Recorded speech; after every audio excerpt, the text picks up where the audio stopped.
లో ఇంటికి వచ్చి చంపడం దారుణమని రెవెన్యూ సర్వీస్ అసోసియేషన్ జిల్లా అధ్యక్షుడు నాగేశ్వర్ ఆవేదన వ్యక్తం చేశారు. విశాఖ కేజీహెచ్ మార్చరీ వద్ద తహసీల్దార్ కుటుంబ సభ్యులను నాగేశ్వర్ పరామర్శించారు. ఈ సందర్భంగా ఆయన మాట్లాడారు. రెవెన్యూ ఉద్యోగులకు రక్షణ కావాలని, ప్రభుత్వం తమకు రక్షణ కల్పించాలని డిమాండ్ చేశారు. బాధితులకు న్యాయం చేయాలని నాగేశ్వర్ అధికారులను కోరారు.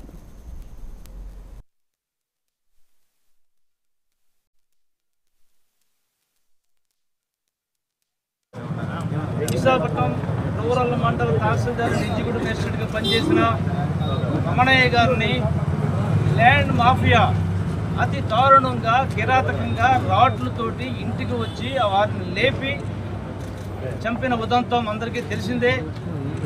ఇక్కడ విశాఖపట్నంలో ల్యాండ్స్ ఏదైతే ఉందో ఆ ల్యాండ్స్కి విపరీతమైన రేటు పెరగడం వల్ల చేయకూడని రీతిలో చేయకూడని పనులు ఎంఆర్ఓ మీద చేయమని ఒక విపరీతమైన ఒత్తిడి తీసుకువచ్చి చేయలేని పరిస్థితుల్లో ఉన్నప్పుడు తహసీల్దార్ని ఈ విధంగా చంపడం అనేది వాళ్ళ దృష్టిలో ఒక మెసేజ్ పంపిద్దాము.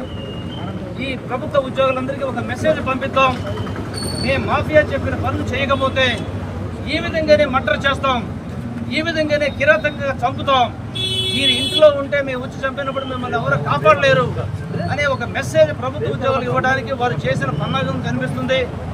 మేము వెంటనే ప్రభుత్వాన్ని ఒకటే డిమాండ్ చేస్తున్నాం, మాకు రక్షణ కల్పించాలా. మేము ప్రభుత్వ ఆస్తుల్ని కాపాడటంలో ప్రముఖ పాత్ర వహిస్తాం.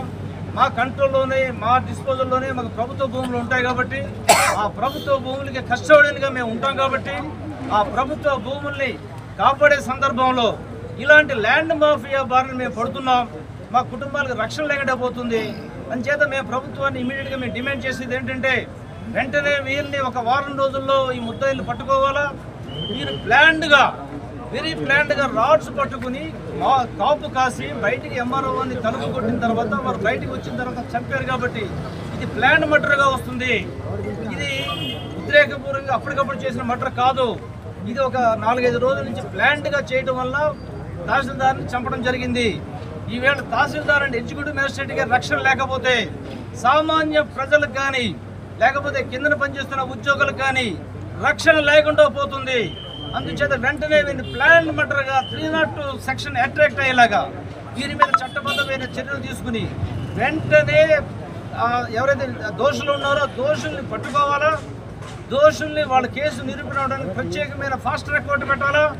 ఎందుకంటే ఒక తహసీల్దార్ అండ్ ఎగ్జిక్యూటివ్ మేజిస్ట్రేట్ని చంపినప్పుడు దీన్ని మామూలు కేసుగా చూడకూడదు.